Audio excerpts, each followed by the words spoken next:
Assalamualaikum warahmatullahi wabarakatuh. Ada lagi?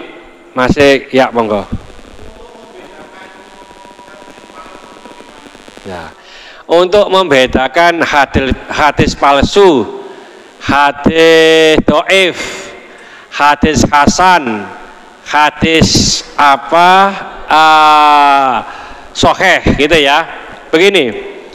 Ada kitab mustalah hadis, kitab yang membahas derajat hadis. Ya, memang ada sebagian hadis itu palsu, Pak.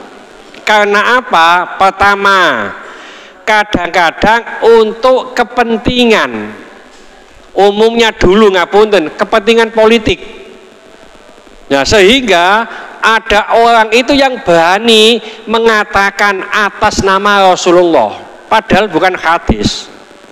Ya, salah satu ciri-cirinya, salah satu berbuat sedikit bayarannya wakeh. Barang siapa yang puasa sehari maka akan mendapatkan 200 tahun umpamanya. Salah satu ciri-cirinya, ya. Nah, ini yang faham itu para ulama hadis. Hadis maudhu. Kalau hadis dhaif itu pada umumnya sanadnya itu yang meriwayatkan ini, Pak. Itu ada orang dhaif, ada orang lemah. Contoh ngapunten. Saya mengatakan kepada Pak Jarwo umum nang konco-konco. Besok jam 7 mohon hadir di masjid. Pak Jarwo nyampaikan ke sini sampai kepada Aba Ali terakhir. Nah, di tengah-tengah itu ada orang yang ngapunten biasanya kencing berdiri, Pak. Maka hadis ini dhaif karena ada orang yang kurang baik akhlaknya tadi di tengah-tengah ini. Saya mengatakan kepada Azam, Zam, besok pagi orang-orang diumumkan ke masjid jam 7 ya, sama diumumkan sampai kepada Pak Fulan. Di tengah-tengah itu dari orang-orang ini ada orang yang biasa makan ndok pasar, ndok warung, itu akhlaknya jelek. Itu kalau meriwayatkan hadis dhaif. Saya katakan lagi kepada Abah Aziz, besok pagi orang dikumpulkan ya di masjid, nggih. Sampai kepada yang terakhir, di tengah-tengah ada orang yang biasa bohong, itu juga dhaif, ya. Nah, kalau dhaif ini itu hadis lemah. Kalau dhaif ini banyak syahidnya, syahid itu banyak riwayatnya. Kok Pak Jarwo riwayatnya podo sampai Abali, ya dari Azam sampai sana kok podo. Dari Abah Aziz kok podo, padahal di tengah-tengah itu ada orang dhaif. Maka ini naik menjadi hasan li ghairihi. Jadi hadis baik, ya. Jadi li ghairihi. Nah, termasuk begini. Syekh Hasan Al-Basri. Hasan Al-Basri ini ulama yang dzabit, Pak, thiqah. Artinya dapat dipercaya, tidak pernah bohong. Mengatakan, saya pernah mendengar Rasulullah Shallallahu Alaihi Wasallam bersabda begini. Itu hadisnya dhaif. Kenapa dhaif? Karena Syekh Hasan Al Basri ini belum pernah ketemu Rasulullah, belum pernah. Karena apa? Rasulullah meninggal dapat 2 tahun, beliau baru lahir. Kok berani-beraninya mengatakan saya pernah mendengar Rasulullah, padahal orang ini orang jujur. Maka dikatakan hadis ini hadis mursal, hadis dhaif. Padahal aslinya dia itu betul, Pak, sakjange DE itu mendapatkan kabar dari Sayyidina Anas, ya, Sayyidina Anas dari Rasulullah. Nah, itu sahih. Saya pernah mendengar dari Sayyidina Anas dari Rasulullah begini sahih. Karena Sayyidina Anas ini tidak pernah bohong, dia tidak pernah bohong.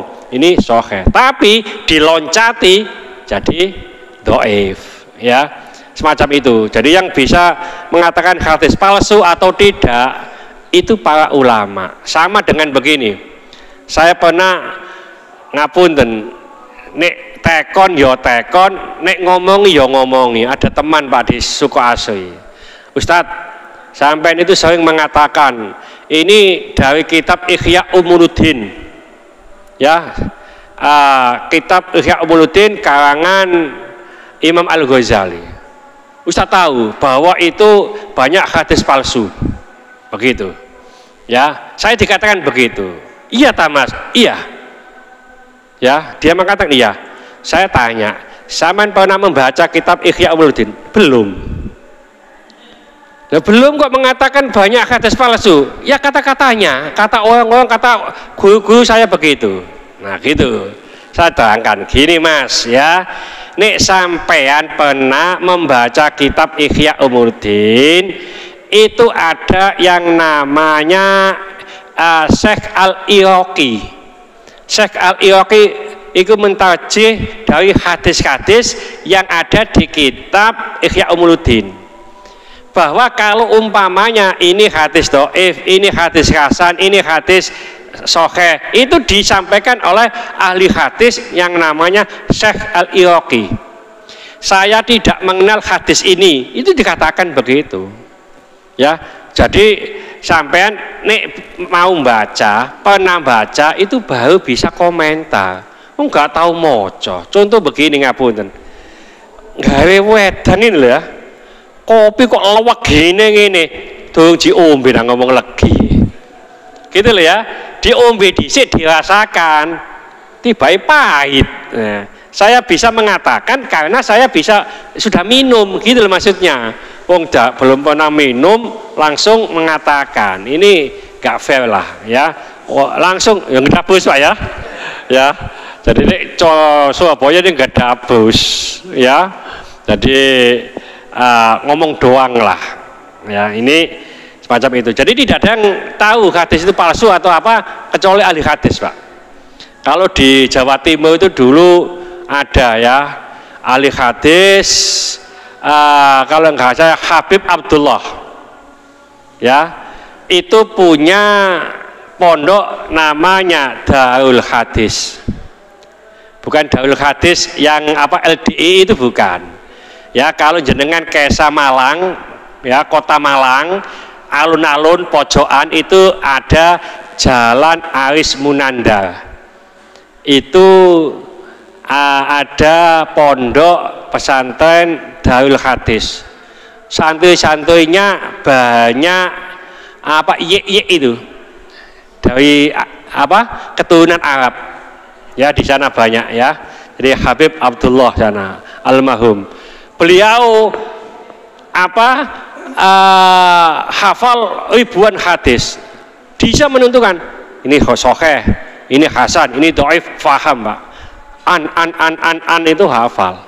Nah kita belas ya hadis satu arba'in aja, ya itu enggak hafal. Arba'in An-Nawawi, arba'in itu 40 Pak. Ya padahal hadisnya 42. Ya. Jadi orang Arab itu masih ngomong 42 itu ya arba'in ya 40 tetap. Ya hadis arba'in itu bukan hadisnya 40 tapi 42. Ya yang terkenal arba'in An-Nawawiyah. Padahal banyak pengarang hadis arba'in ya. Hadis arba'in aja nggak hafal ya. Ojo maneh situ wae kadang-kadang nggak hafal. Ya sampai an begitu ya. Ya mudah-mudahan kita ngikut ulama insya Allah selamat. Ya, makanya ini disampaikan wa Abu Dawud wa shahhahaul hakimu supaya jelas. Saya nggak paham ini hadis sahih atau nggak paham kalau tidak ada tulisannya Pak. Saya kan nggak ahli hadis, saya itu ikut-ikutan ulama wae, ulama hadis ya. Ulama hadis salah satunya termasuk Imam Nawawi, itu ahli hadis. Syekh Ibnu Hajar Al-Asqalani itu ahli hadis, ahli fikih juga. Ya, Imam Ahmad bin Hambal itu hafal 1 juta hadis. Nih Syekh Ibnu Hajar Al-Asqalani itu Al-Hafidh. Al-Hafidh itu hafal minimal 100.000 hadis. Al-Hafidh Ini awak dhewe al-hafid itu hafal Al-Qur'an. Itu hafal hadis, Pak. Ya. Ini sudah mau Isya. Mudah-mudahan sedikit ini dibarengi hidayah oleh Allah Subhanahu wa taala. Mudah-mudahan segala hajat kita dikabulkan Allah, segala kesulitan kita dibantu oleh Allah. Mudah-mudahan anak-anak kita menjadi anak yang soleh solehah, taat kepada Allah, patuh dan nurut kepada kedua orang tua. Jangan kasih keturunan, mudah-mudahan Allah keturunan yang soleh solehah. Jangan kasih jodoh, mudah-mudahan Allah memberikan jodoh yang soleh solehah. Mudah-mudahan di antara kita, keluarga kita, handetolan kita, tetangga-tetangga kita yang saat ini dan sakit, baik di rumah sakit maupun di kediaman, mudah-mudahan Allah cepat mengangkat penyakitnya, menyembuhkan penyakitnya, dan mudah-mudahan Allah memberikan kesabaran kepada yang sakit, dan dengan kesabaran ini mudah-mudahan Allah mengangkat seluruh dosa-dosanya, dan mudah-mudahan Allah mengampuni dosa-dosanya orang yang mendolimi kita. Al-Fatihah.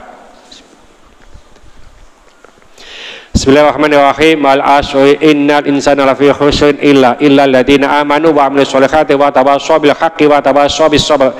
Subhanakallahumma bihamdika asyhadu an la ilaha illa anta astaghfiruka wa atubu ilaik.